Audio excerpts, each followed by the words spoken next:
Yes, we're back. We are back for FP2. Let's go. Hopefully this is going to be a little bit more exciting than earlier. I have my cup of tea ready. I didn't fall asleep, if that's what you were wondering. I just had to let the dog out. Yes, here we go. So, hopefully we've got the track there. Very good. A bit of track. Overlays working. Risk of rain for second practice session is 0%. Welcome back to the chat. Yeah, I've got. Do you know what I've got? I've actually got chamomile tea. That's what I've got. It's it's chamomile tea. That's what it is. Calm tea. That's what it is. But we are geared up. We're ready. I've been investigating what's been going on with our data. Turns out that the data you get for FP1 and FP2 isn't the full data set. So as we get further into the race weekend, we should get more data and better data, especially with the racing incidents, which I've got. And hopefully the live data for the track where the cars are. So that's what I'm hoping for. But it's a work in progress. Bear with us. But everything else is A-okay. So yeah, are you excited? We're going to get the full experience now. All drivers will be taking part in FP2. And we should actually see just who's looking competitive. Because at the moment, we have no idea. FP1 taught us nothing other than Arvid Lindblad is pretty quick. And he's probably, well, definitely nailed on to get one of the Racing Bulls seats. So now it's just it's a shootout, isn't it, between Liam Lawson and Yuki Tsunoda for the final Racing Bulls seat. And if it was me, I would give it Liam Lawson because he's got the potential to get better. Hey, Crackite.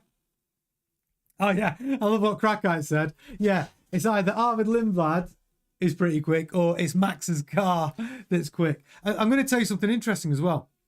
So let me tell you what updates the Red Bull has on it this weekend. It's got a new front corner. It's got on the front corner, sorry, it's got an enlarged front brake inlet and outlet ducting, which to improve brake cooling in the reduced atmospheric pressure of Mexico City. The larger inlet and exit caps have been prepared for this race to simply recover air mass flow. They've got a new engine cover to redistribute the top body area. More benefit found from redistributing the exit air. A wider louvre exit panel is also available to recover mass flow in the ambient conditions. It's got a new floor body, or a revision to the floor body at the radiator duct inlet and to the side pod split line. A new upper surface rewards rearwards of the outer floor fence plus side pod split line are offered to accommodate the side pod revision, offering a cooling benefit with a small increase in load. And they've got an edge wing, a new edge wing, a subtle revision to benefit from the lowered upper floor surface. A revised leading edge region extracts a little more load whilst maintaining flow stability. So maybe all of those updates on that Red Bull car could have helped Arvid Lindblad, right? Because that's four little updates to the Red Bull car for this weekend. Yeah, well, let me tell you what Ferrari have done. I have it here. Bear with me. So Ferrari have got two updates. They've got additional bodywork louvres specific to the requirements of Mexico City Circuit. These new bodywork exit louvres are extended at the top of the engine cooling capacity at the expense of car efficiency. So it's just to get more air in there. And you're absolutely right. Enlarged rear brake duct inboard exit. This update targets an increased cooling capacity for the rear brakes to cope with the requirements of the Mexico City circuit. So Ferrari are trying to keep those brakes cool, considering they had catastrophic brake failure on Lewis Hamilton's car, didn't they? So that's what they're trying to do. So that is 2 updates. Have McLaren brought any updates? What do you think? Answers in the chat. Have McLaren brought any updates whatsoever to Mexico City? The answer is absolutely not. So you see what Red Bull are doing? They're constantly trying to make that car better so Max Verstappen can win the World Drivers' Championship. And McLaren haven't done anything. 0 updates at all.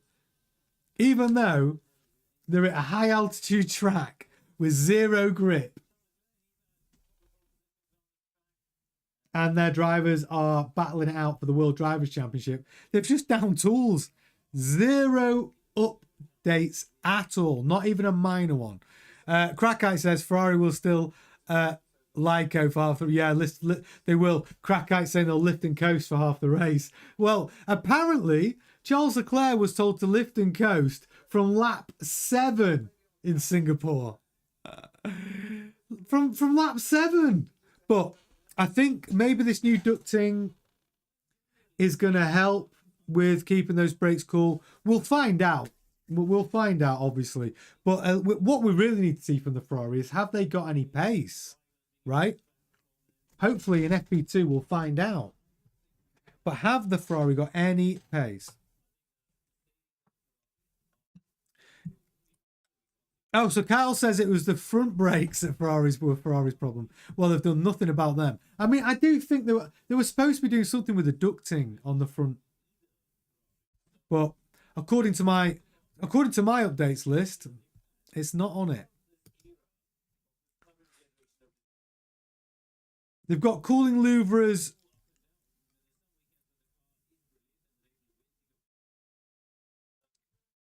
for engine cooling. And they've got, yeah, and then the rear brake ducts, it got increased cooling capacity. But the front brakes, there's no updates.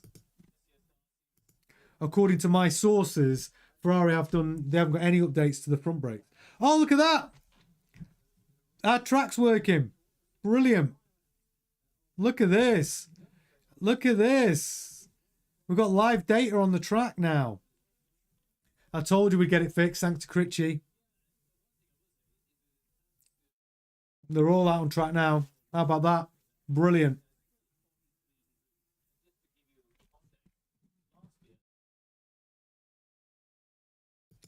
Just refresh that. That should... Oh. Why has something gone wrong with my timing overlay? There we go. We're on. We're on. We're back. We're back in business.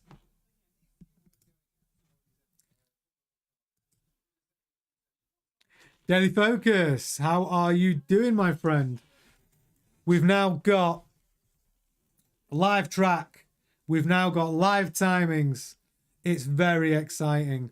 And that is a technical question that it's a lot of work, if I'm honest. Yeah. But we've got it, baby. Hopefully this will set us apart from the competition. We've got some great live timings. We can tell you that the ambient air temperature is 26 degrees. We've got 43 degrees track temperature. The wind speed is 0.7 miles per second.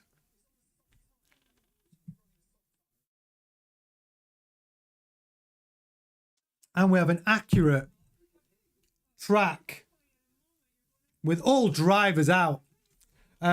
So let's see what we're looking at. 57 minutes left of FP2. And hopefully we're going to do some crazy stuff. But I'm glad you like it, Daily Focus. Do you like what we're bringing? Bringing upgrades to Mexico City. Live timings, little track. And we've also got incident reports from the stewards as well. We've got all that data to bring to the live stream. So hopefully that can make your experience even more exciting. with us at F1 Grandstand. Big upgrade for us this weekend, that. Big upgrade. Kimmy's got an issue. What's his issue?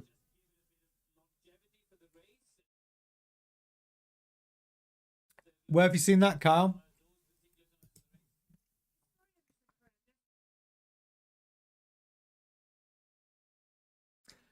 Ollie Behrman's gone P2 on the mediums.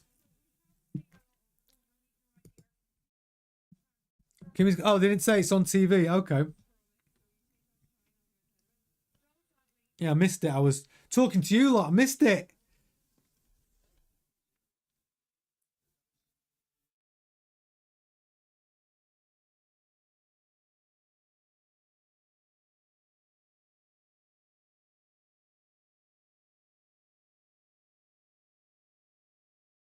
Oh, yeah, Antonelli. Yeah, I've just seen it on my TV. Antonelli's got an issue. He's gone P1, though.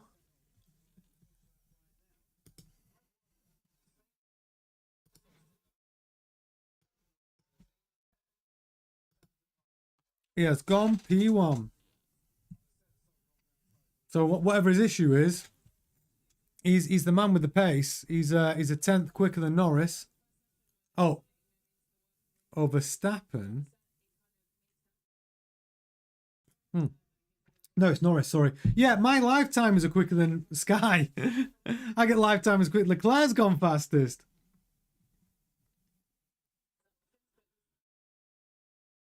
Antonelli P2. Bortoletto's put that. Sauber P3. Norris P4. Verstappen P5. Tsunoda P6.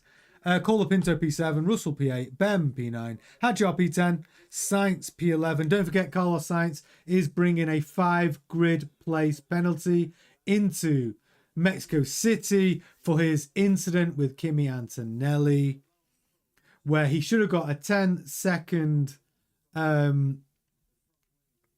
penalty in America, the USA Grand Prix, but obviously because he couldn't serve it, they've given him a 5-place grid penalty, which he must serve in Mexico City. Which is a shame because Carlos Sainz is on a roll at the moment. He's doing so well. But, you know, it doesn't mean he can't win driver of the day. I think, someone predicted it actually, didn't they? Kyle says maybe he's too fast. Yeah. Well, you know what? He's got to bring some performances, hasn't he, Kimmy? It's time. He did better. He's been doing better. He's been doing better for sure. He's and also he must feel quite a lot better now. He knows he's got his seat for 26 and his contract's all been agreed, and you know he probably feels more comfortable that he's got the support from Toto.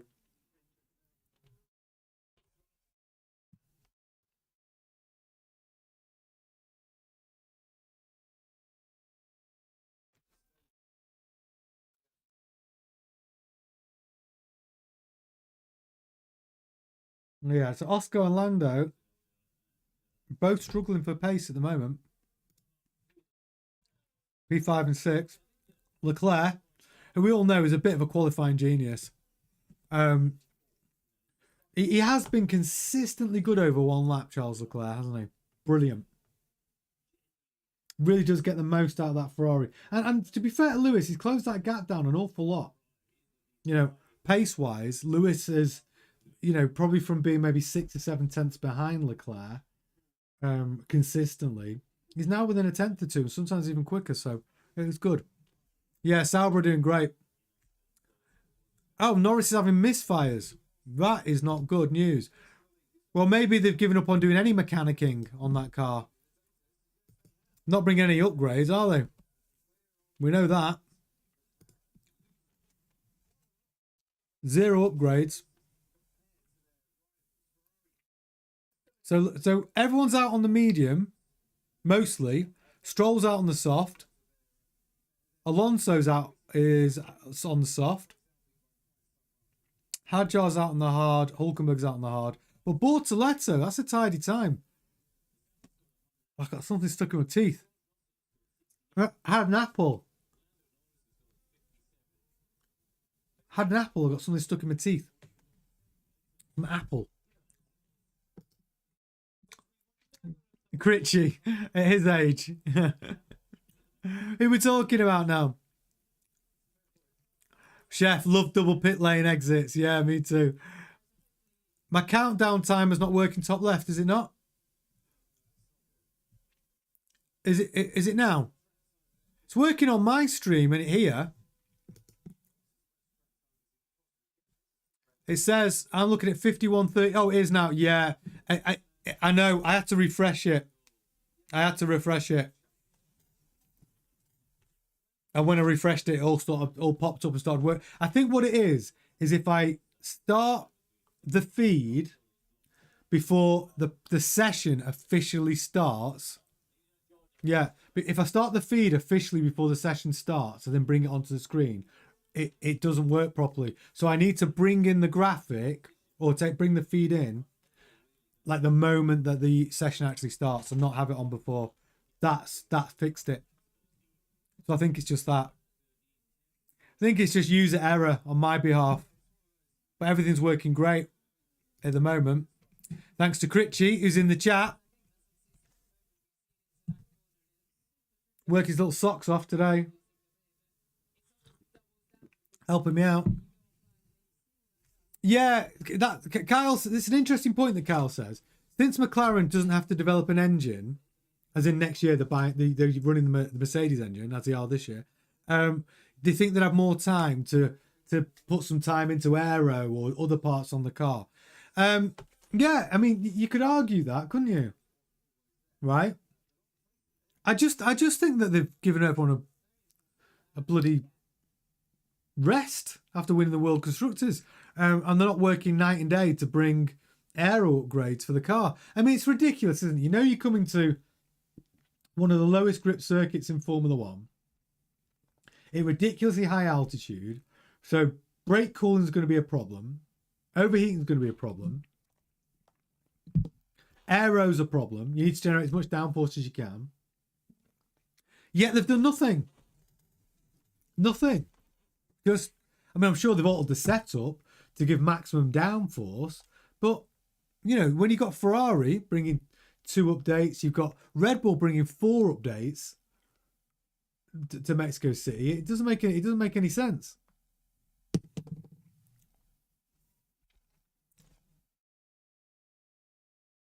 Gemma says not all heroes wear capes. I know, that's true. Some people are in the hospital bed and still grafting. Thanks to Critchy. Kyle says, does that give teams that buy their engines extra money for aero since all teams have the same money cap?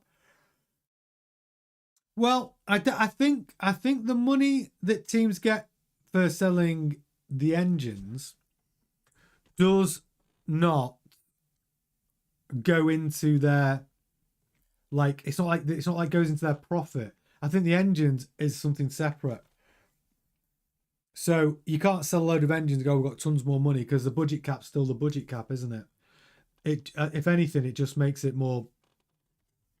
It just makes Mercedes more money. I think that's how it works, because yeah, everyone's hitting the budget cap.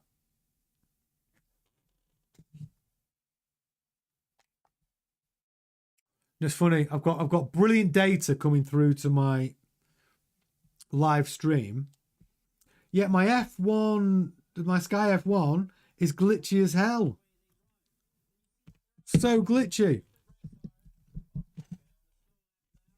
So glitchy. Yeah, so Leclerc still P1, Norris P2. Hamilton putting a quick lap, P3. He's close. What, a 10th? Not even a 10th. It's 1,000th. Wow. Piastri, P4. Verstappen, P5. Verstappen's the biggest sandbagger of all, though, isn't he? He basically doesn't put in his fast until we hit qualifying. Then he's Yeah, Critchy says engines are outside the cost cap, I think, powertrains, etc. Yeah. I mean, don't get me wrong. If you are a supplier of engines, all that you do benefit from the data that you get back. So there are huge benefits by being an engine supplier, but you just can't say, "Hey, I'm selling all these engines to all these teams. I'm going to use all that money onto my and put it all into Mercedes to spend in the factory." But that data is worth a lot, and they get all of the data. They get all the data from each one of those teams. So about the power unit data, and there'll be specific data towards that, but that's going to give them an absolute advantage. Leclerc's gone fastest in that first sector.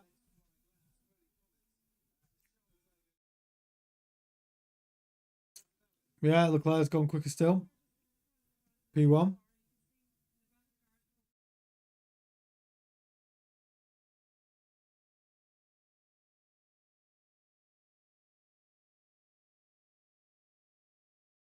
So it looks like Antonelli had a leak. Fluid leak. So he's in the garage. But he still put in an okay time, didn't he? No, he's down P12. Bortoleso's holding P6.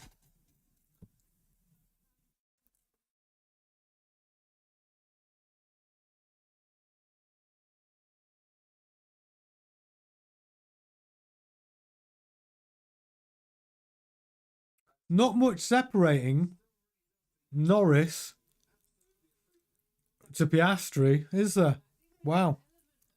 I mean, if you look at these drivers between Norris and Piastri, 2, 3, 4, and 5, there's not even 1/10 between them.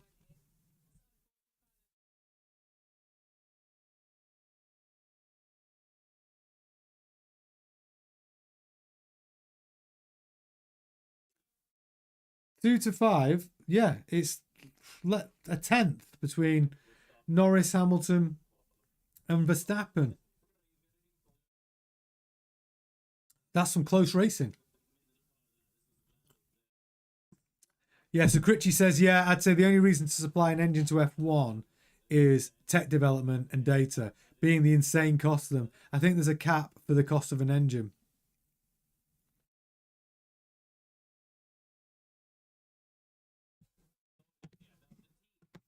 Gemma's thinking about hacks to beat the budget cap. if you supplying engines, well, effectively every manufacturer gets the engine at cost price if you're manufacturing your own engine. Effectively. But does the cost of their engine come down? There's going to be some hacks. It's clever accounting, isn't it? You know, everyone's going to try and beat the budget cap. Yeah, or total for engines, or the total for engines, because they usually need at least 3 or 4, I'd say, in a season. Yeah, but there is a limit, though, isn't there? Let's find out.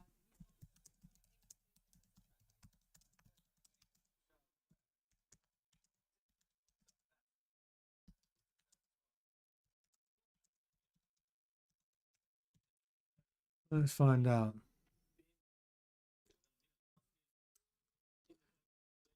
Yeah, so they're allowed to use a maximum of 4 engines without incurring penalties. And they can use 4 turbochargers and 4 motor generator units, which is the regenerative part of the for the electrification. So they're allowed to use 4 without penalties. Otherwise, you get a grid place penalty. You have to start the back of the grid or the pit lane, depending on when you change the engine. The Wooden liking the new graphics. Thanks, dude. You can thank Critchy. He's in the chat. He helped me sort this out today. Did all the coding and everything. So we've got the live data. It's a big upgrade.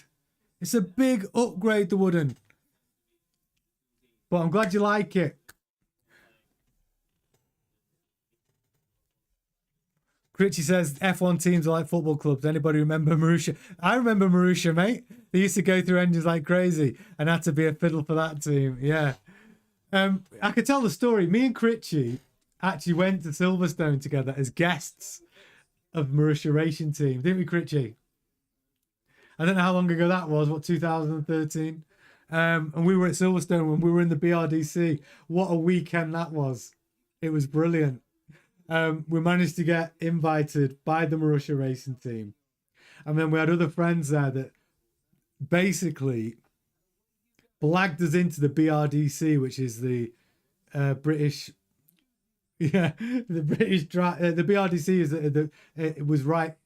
I mean, what is the, what does BRDC stand for? The British Racing Drivers Club. So it was wild.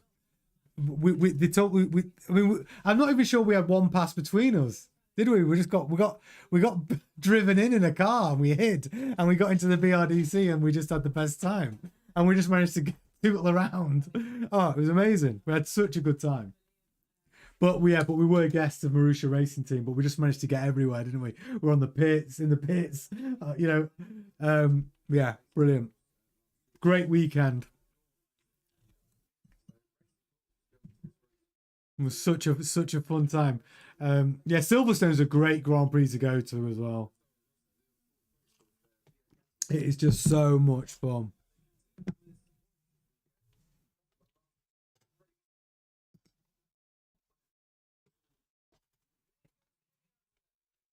Yeah, it was crazy. It was before the Americans took over. 7 of us shared the pass to all our mates before scanning photo and stuff. Yeah, we must have been the last people to be able to do that.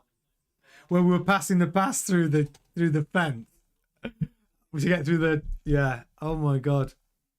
We must have been the last lot to do that. What was it, 2000? I want to say 2013, was it? It was about 10 years. I don't know. But around that. Maybe it was, I don't know. I think it was about that time. But yeah, I think it's a lot stricter now. But it's wild. It's good days.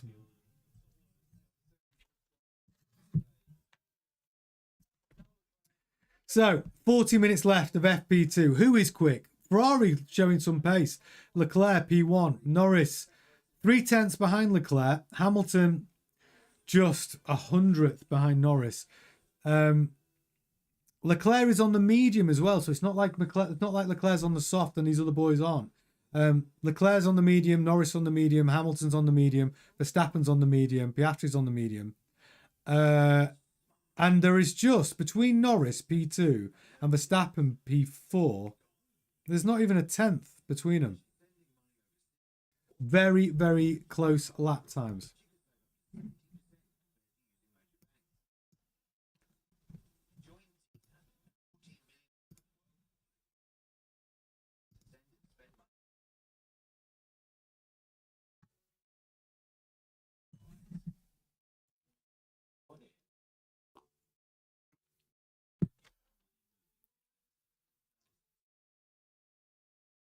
I'm just really glad everything's working. Brilliant.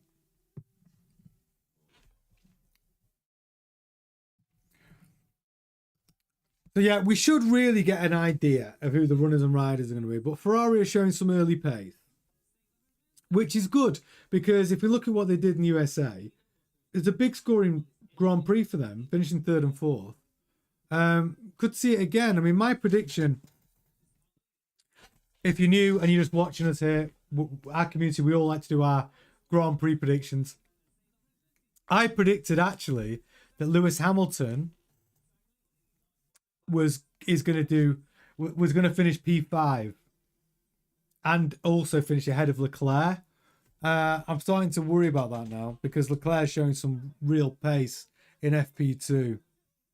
I'm starting to worry about my Lewis Hamilton beating Charles Leclerc this Grand Prix. I'm not sure I'm right. Leclerc is showing some phenomenal pace already. The Woodham, going to be some serious track evolution. Yep. This track doesn't get used very much. It's such a low grip track that what we're going to see in qualifying is everybody waiting till the final moments to get that last lap in. It's there is not a lot of grip in Mexico City. It's not a well-used track, to be honest. So yeah, qualifying is going to be interesting tomorrow night. Crackite says Leclerc had practice 1 to learn the track. Lewis just learned now. Exactly. It's such a disadvantage, Crackite, when you've got to give your FP1 up to a rookie. I think it is. I mean, I know they all have to do it. I think they all have to do 2 a year, don't they? Each driver has to do 2 a year, I think. So they all have to do it. But it is a disadvantage when you try, because especially with Lewis, because Lewis, he's one of those drivers who he's so meticulous that when he goes out in FP1, he's really trying to find where the edges are. But he's one of those drivers who sort of hits his speed quite early. He kind of gets to race pace quicker than other drivers, I think.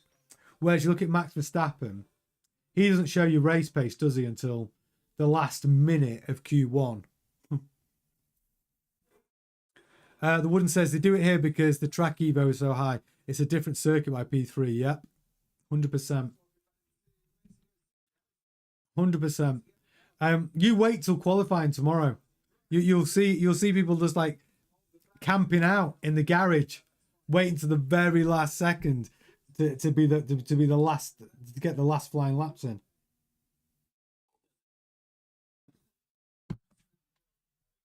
But it is nice to see the Ferrari showing some pace here.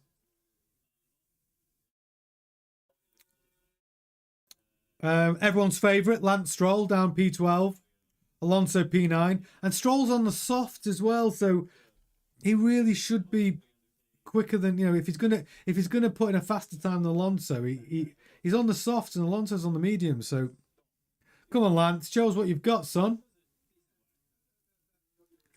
Yeah, Albon just casually drifting through the final turn. Let's have a look. Where is Albon at the moment? So Albon's P7 at the minute.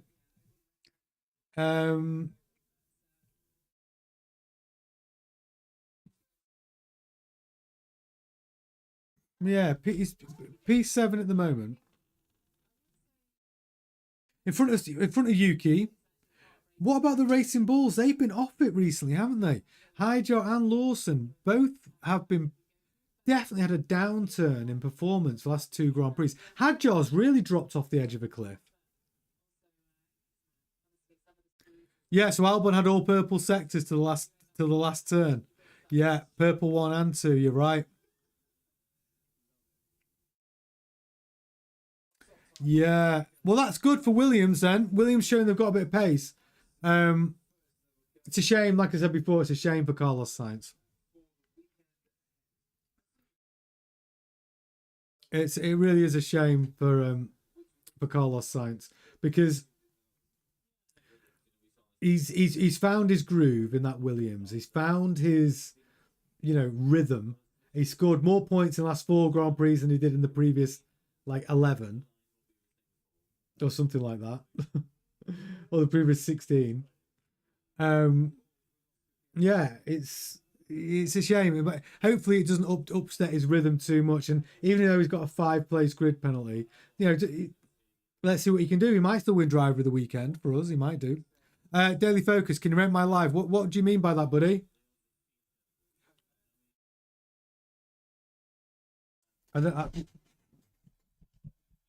What exactly do you mean by that, mate? Are you live now? I won't be able to do it right now. And if you are live right now, how are you watching this? Yeah. What exactly? What are we talking about?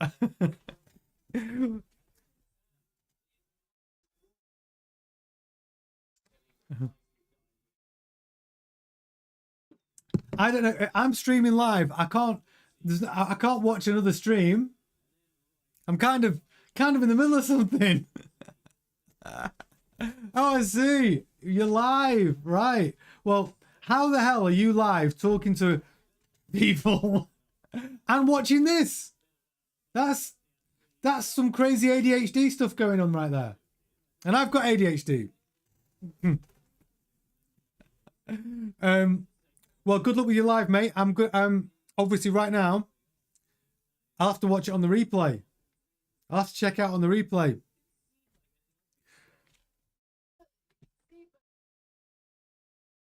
So we have got Leclerc again with the soft on going even quicker. Piastri's putting his hot lap, but he's still 7/10 behind Leclerc. That's 7/10 off Leclerc. That's a decent lap from Leclerc. That. So Leclerc's on the softs, Hamilton's out on the softs. This is where we're really going to see what sort of pace the Ferrari's got, but it's looking good. Has Verstappen popped on some softs? He has. Verstappen's popped on some softs as well. I think everyone's on softs apart from Antonelli's on mediums. Hulkenberg's putting a P6. So Norris quicker than Piastri by not much, by not even half a tenth.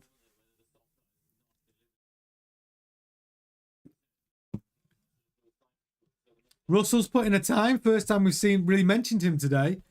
First quick lap I've seen him do. Even Yuki's put in a time. 3/10 off Leclerc's time. Russell is around 3/10 off Leclerc's time. Sainz putting a decent. He's 4/10 off Leclerc's time. Verstappen's gone P1. Yeah, I'm not going to bet against Verstappen. The Wooden says, how much faster do you think they will be going at the end of this session? Well, I think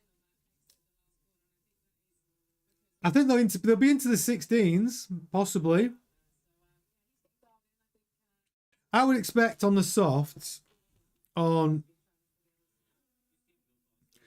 16.9.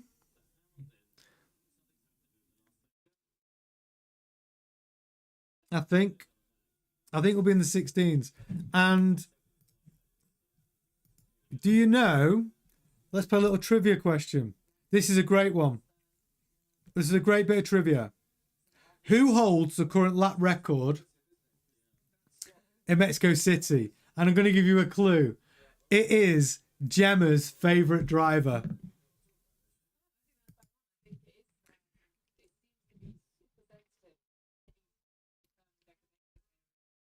I'll wait. Exactly, DT. It's Bottas. Exactly. Bottas has got the fastest lap here. Yeah, it's Bottas. I love it. I love how everyone knows Gemma's favourite driver is Bottas. Yeah. Bottas. And I'll tell you what it is. It's a 1:17.7 in 2021.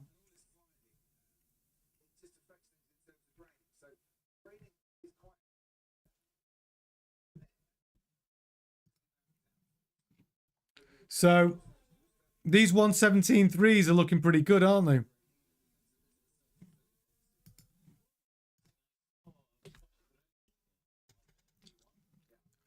Oh, yeah, you share the same driver. Same favourite, yeah. I can't wait to see Bottas back on the grid 2026. I am here for it. Yeah, to be fair, he's brilliant. He's one of my favourite drivers as well. He's just the funniest dude. He really is. Oh, Alonso's gone P5.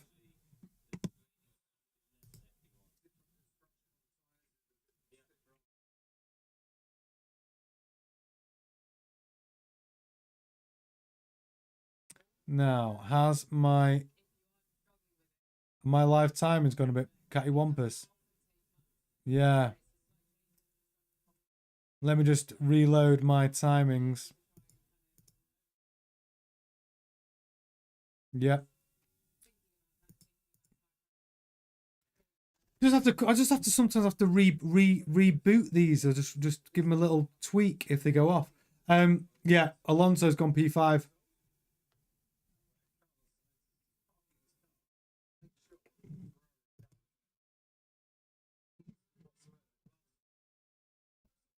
Oh, the Wooden says, remember that overtake Max did on Bottas and Lewis into turn 1 in 2020 around the outside? Yes. Yeah. You see, Max is, I mean, if you have to pick a GOAT that's racing today, it is Max. Of course it is. Kyle says, all my Mercedes Lego have 77 on them. I love that. I love that, Kyle. That's freaking brilliant.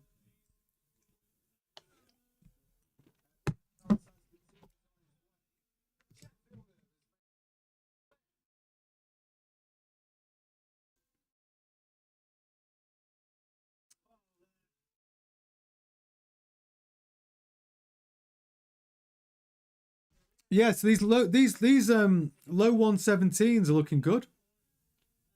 Looking good.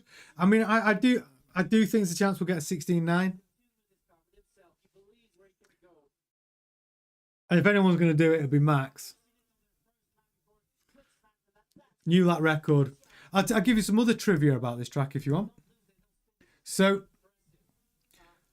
who has had the most wins in Mexico City? With 5 wins.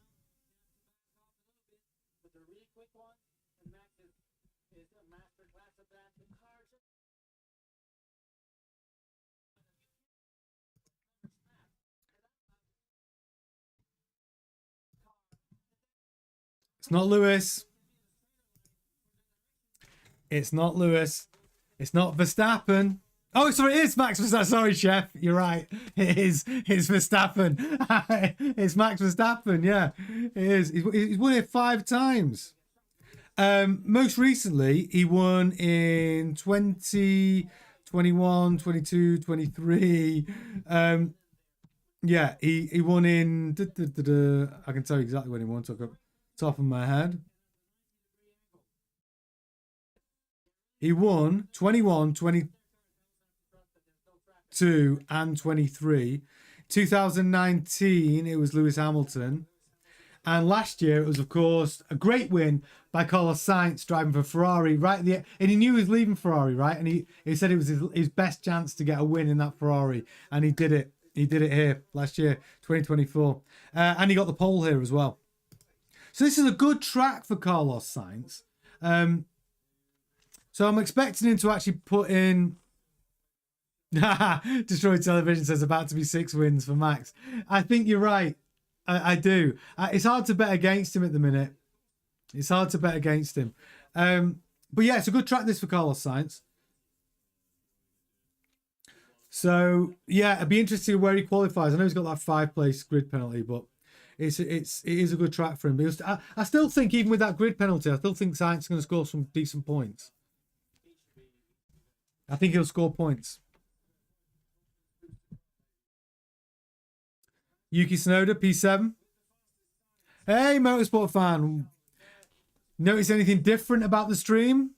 Yes. Timing screen. And we have our little map with little cars on it.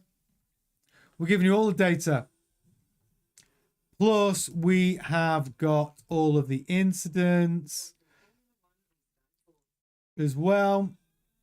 Yeah, so we've got all sorts. We've got all the data.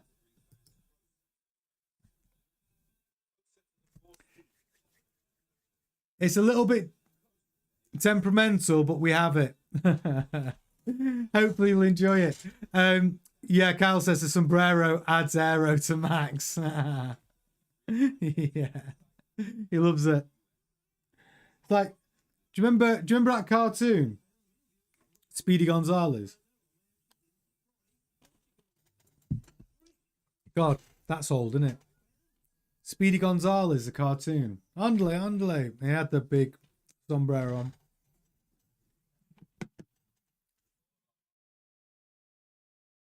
Kids today, they'll have never have heard of it.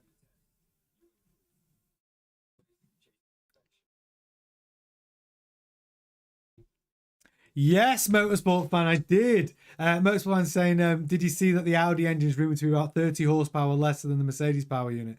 At the moment, yeah. And actually, I think that's conservative. I actually think the Audi power unit is better than that. The Audi power unit's been on the dyno for the last 6 months. It's in good shape.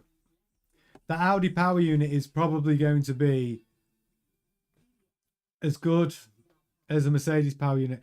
This is my prediction for power units in 26. I think Mercedes, Audi, and Honda are all going to be pretty even and competitive. And then I think you get Ferrari and Red Bull / Ford. But I think the best 3 engines are going to be Honda, Mercedes, and Audi. Oh no, motorsport fan. I mean, it's amazing, but I think that gap's going to narrow. But you can't. But think about Audi. Is yes, they haven't competed in F1, but God, they win it a lot of other motorsports, don't they? They even win the Dakar Rally. Like, when they come to play, don't they? Whether it's remember the Audi Quattro when they decided to go and win the World Rally Championship, and they built the Audi Quattro, and it just before the accident where they pulled out of the World Rally Championship, that car was so dominant. I just think Audi know how to compete. They're not coming in to just make up the numbers. They definitely want to be competitive in 2026. And by all the data that you can possibly get your hands on now, their engine is looking pretty darn good. And Honda's as well. Enrico Cardall was talking about his time at Aston Martin. Now he's in the factory, working with Adrian Newey and working with Honda, because Cardall is the guy who is going to be. He's focusing mainly on the chassis for the Aston Martin 26, and he was basically saying that he's working very closely with Honda, and because they're only supplying Aston Martin with their power unit, it's like a bespoke engine, because they're not having to compromise the engine design to look after 2 or 3 or 4 teams. It's literally any requests that they have, that Aston Martin have to Honda, it's done. So that Honda integration into Aston Martin is going to be brilliant. Brilliant. And the engine's going to be brilliant. There's no doubt in my mind it's going to be brilliant. And putting that in a Newey car, which he has designed from the ground up, it's very exciting.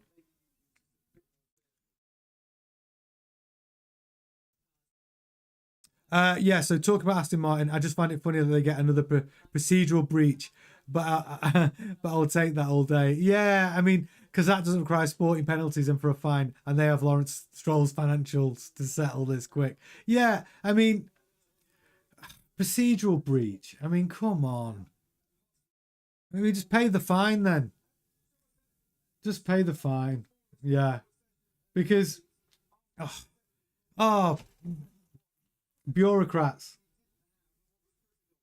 I don't know exactly what their procedural breach was, but what I did find interesting was Eric Carter was talking about working with Adrian Newey, and he said it's literally like working with an entire Formula One department in one guy, because Adrian Newey, coming from the 90s, building world championship winning cars when there's just a few people in a Formula One team. He said it's like talking to the aero guy, the performance guy, the chassis guy, the suspension guy, all rolled into one. He said his knowledge is unbelievable, and he said he's so demanding of everyone in the team that he's pushing everybody to their absolute limits in a good way to produce an outstanding car. And I think it's really exciting to see what Aston Martin are going to do next year.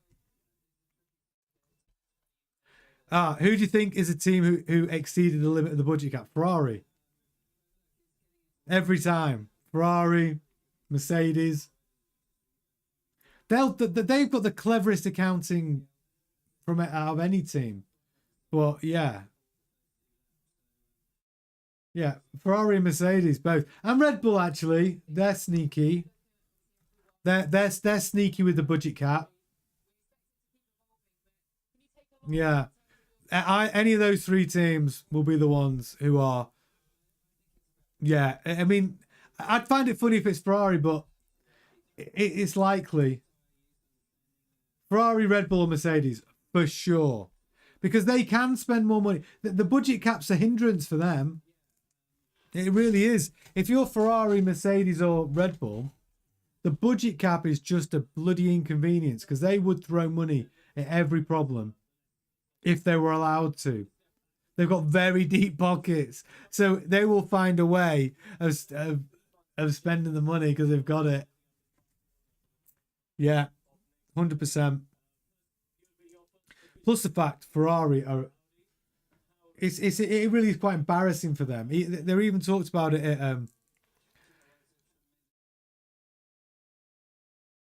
Krakite says it could be either Williams with their crashes, that's true, or Red Bull with all the updates. Well, Red Bull have brought 4 updates to this weekend. 4 updates. McLaren have brought 0. Ferrari have brought 2. I mean, I'll tell you who's brought updates. So you've got this weekend, you've got Red Bull have brought 4 updates. Racing Bulls have brought 2 updates. Ferrari 2 updates. Sauber have brought 1 update. Williams have brought 1 update. And Alpine have brought 1 update. So notable absences from updates: McLaren, Haas, and Aston Martin. Aston Martin haven't brought an update since round 16. McLaren haven't brought an update since round 16, where they brought 5. And that was obviously round, it was Monza, Italian Grand Prix. But yeah, so since Monza, McLaren have brought nothing.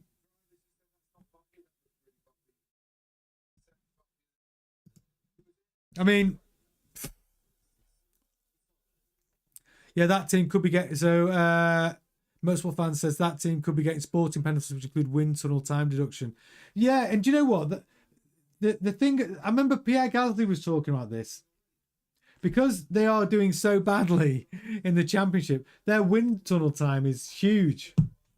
And because they've got that new Mercedes power unit in 2026, they're at a massive advantage because they've got all this extra time in the wind tunnel where, you know, sort of aero is going to be a key, chassis design is going to be a key, suspension design is going to be key, but having all that extra time in the wind tunnel from being at the back, from being the shittest team, is going to be so beneficial at this point of a major regulation change where they're going to probably have the best engine.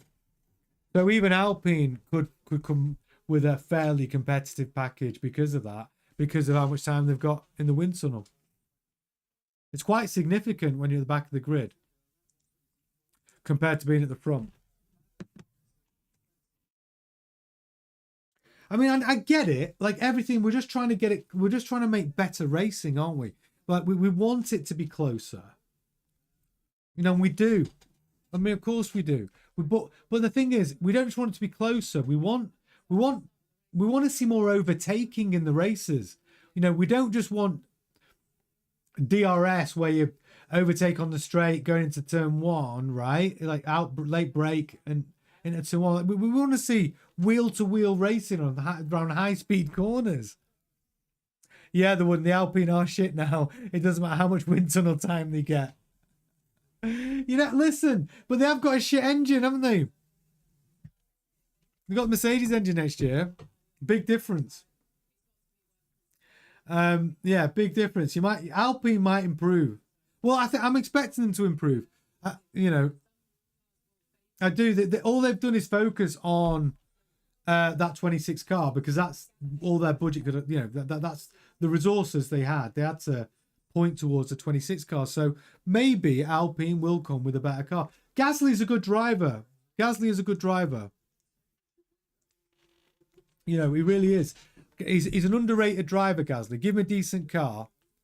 Yeah, give him a decent car and he can do some business. Motorsport Fan says, we want great and close racing, but if there's one team that you want to see them dominate in this era, which team do you prefer? Ooh, that's a great one. I would like to see, if I had to choose a team to dominate in 26, I want it to be Aston Martin.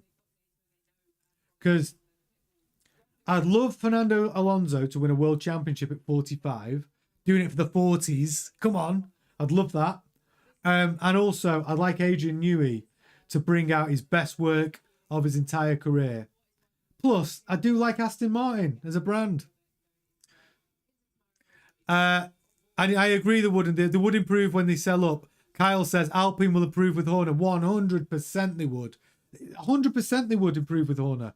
Oh, yeah, I agree, Chef. 100%. Get Horner in. That team improves rapidly. Get Horner in. Have a Mercedes engine and a bit of budget to, yeah. But Aston Martin Racing, yeah, Alonso Newey, 100%. That's the team I want to see dominate next year. If I had to choose a team to dominate, that's the one I want. Let's see Lance Stroll get some podiums, right? I mean, look, I just think the recipe's there for a great story next year. I think Fernando Alonso winning the World Drivers' Championship at 45. Adrian Newey gets shares in a team in his late 60s, and he brings his best work to Aston Martin, delivers a car that is just superb, and yeah, Aston Martin for me. Motorsport fan says a full green car dominating F1 era for the next few years would be something. Although I want close racing, but it's a different team doing that. I'll take it. Yeah, we want something different. We want something different, and I think Adrian Newey deserves it. Kyle says they'll be like Red Bull with one driver getting all the points. Hey, listen, it's a Newey car. If they're dominant, you could see, Alonso winning every race and Lance Stroll getting P3 on the podium. And the Wooden says Stroll on the podium would make a mockery of the sport. But it also is testament to just how good Adrian Newey is at designing cars. He might have a full turnaround. I mean, the thing about Stroll is he doesn't do himself any favours with the press. Apparently, the press dislike him that much. There was 37 reporters in the Aston Martin press conference to speak to Alonso. And then when Lance came out, everyone left apart from like 7 journalists. I mean, and they asked him about his incident with Ocon, I think, crashing into Ocon in the sprint race where he got a penalty. And apparently just grunted and just didn't want to be there, didn't want to speak to them. So Lance Stroll does not have a good time with the journalists at all. Well, that's an interesting comment, the Wooden. Yeah, if Alonso would put the car set up in a window that Stroll couldn't handle. I mean, it's possible. It's possible that the setups for the two drivers would have to be different. But I will tell you this. Eric Cardle,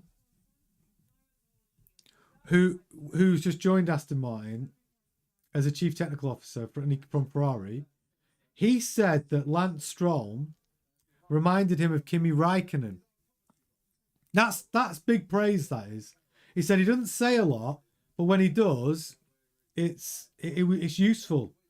And that's what Eric that's what he said. Kimi Räikkönen. So there you go. Lance Stroll, the new Kimi Räikkönen. So Kyle says Stroll wasn't even waving at the crowd during driver intros at Austin. He was texting. That's so freaking millennial. Motorsport fan says, I wonder how Alonso's decision will be if he gets a championship winning dominant car. I don't think if Alonso's got a championship winning car next year, do you think he retires at the end of the season after winning the World Drivers' Championship? Or do you think he stays?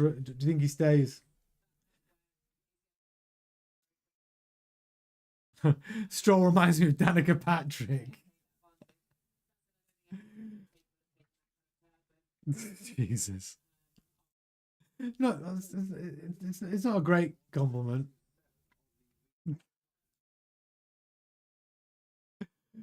Stroll compared to Raikkonen. I know, but I mean, I'll tell you honestly, it was in I think it was in F1 Oversteer, and he was basically saying it reminded him of Kimi Raikkonen. Yeah, I think he was talking about the fact that he doesn't. I'm not sure about the driving style. I think he was talking about the fact that he doesn't like to talk to the press. DT says, didn't he say if he had a bad year, he'd do another? But if he had a good year, he'd retire on a high note. Well, that's what I'd do. That's what I'd like to think I'd do. If I was Alonso and I won the World Drivers' Championship next year at 45, I'm going out on that high note. I'm going to go out, world champion. I'm going to have that year off, enjoy every minute of it. Yeah, and then go and drive in Le Mans. He's already done that, hasn't he? Yeah, but I'd go and do stuff I want to do. Go and drive go-karts, whatever. Have some fun. The Wooden's still laughing. Stroll being compared to Raikkonen. I know. Hey, I didn't do it. It was Cardi. What's his name? The CTO, Aston Martin, the new CTO. Yeah, not my words. I'm just passing on the news. Yeah, Alonso should go back to Indy 500 and complete that triple crown. I mean, why not? He should just go and enjoy himself, right? If he wins the World Drivers' Championship next year, he's 45. Go and do some fun stuff. Go and get your pilot's license. Go and fly planes or something. Get your captain's license and sell your yacht. I better give you a quick update, actually. So we've got Verstappen. He's on an outlap, so he's going to come out again in the last 5 minutes. But Verstappen, Leclerc, Antonelli, Norris, Hamilton, Russell, Tsunoda, Alonso P8, Sainz P9, Stroll P10, Lawson P11, Piastri down in P12, man. And Piastri's still not showing us anything, is he? Maybe he's saving it for tomorrow, but that's you want to be. You don't want to be P12. Ocon, Hadjar still off the boil. Bortoletto, Hulkenberg, Behrman, Colapinto, Albon, and Gasly down in P20. Motorsport fan says, Chef said, I think he spoke about returning to Dakar. Oh, I'd love to do Dakar. Could you imagine that? The Dakar looks amazing fun. I mean, Carlos Sainz Sr., didn't he? He won the Dakar rally just a couple of years ago, didn't he? What a driver he is. He said that he could retire if he has a great car to compete at the front. But if it's a rocket ship and dominant, that could last for a few years. You never know, especially when he knows he's still quick. Yeah, every driver. Every driver says, I want to retire on a high, winning a world championship, but they're addicted. And if you think that you can do it again the next year, you go for it. They're addicted to the high. I mean, it's a nice thought to think, oh yeah, just retire on a world championship win, but they're all the same. They will always get back in for one more season. Yeah, is it possible he could do a Rosberg? Well, yeah, maybe. Kyle says Piastri had FP1 to practice as well. Not good. No, it isn't good. Like Piastri putting in a P12, and I'm trying to work out why. Why is he so much slower than Norris? I mean, is he sandbagging for some reason? Is he saving the engine? I don't know.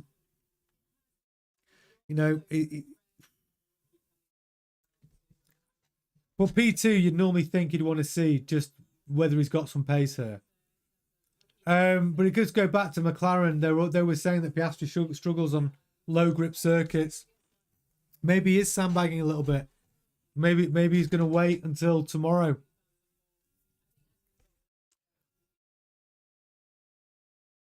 Motorsport fan says, I think if somehow Alonso had a dominant car, he could possibly change his mind probably another year or two. It's possible. It's possible. But he is 45 next year. I don't know. Yeah, Kyle's predictions out the window. Kyle predicted that Gasly would get a P5 on Sunday. Not looking good. That was a wild prediction though, Kyle. The worst team on the grid, Gasly, the decent driver. I mean, they would have to have brought some crazy upgrade to that car. Because, like the Wooden says, the Alpine is a shitbox. And that's the technical term.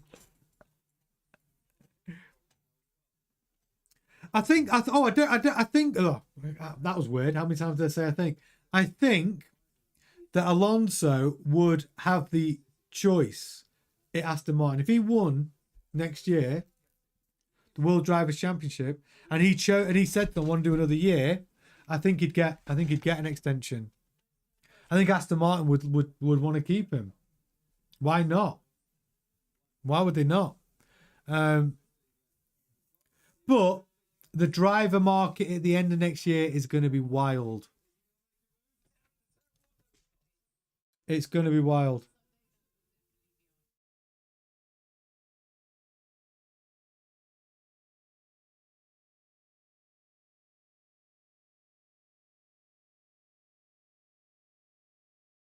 So 1 minute left of FP2. Yeah, I agree, the Wooden. What a way to go out. What a way to go out. A career that he's had. Because even though he's won 2 World Drivers' Championships, he should have won more, shouldn't he? Like, let's be honest. You know, he's a god-tier driver. He's a great driver. He should have won more. He really should. He's been unlucky with his team choices, really. Left teams at the wrong time. And joined teams at the wrong time. And that's been the story of his career. So, yeah. I'd like to see him win at least one more. Especially in Aston Martin. But I think we might see George Russell in an Aston Martin in 27. Outside chance of a Max Verstappen, but I don't know. I think George Russell could be an option 27. Motorsport fan says joined teams at the wrong time, but still almost nearly won a few. Yeah, nearly, man. Right, in cars that were not that great.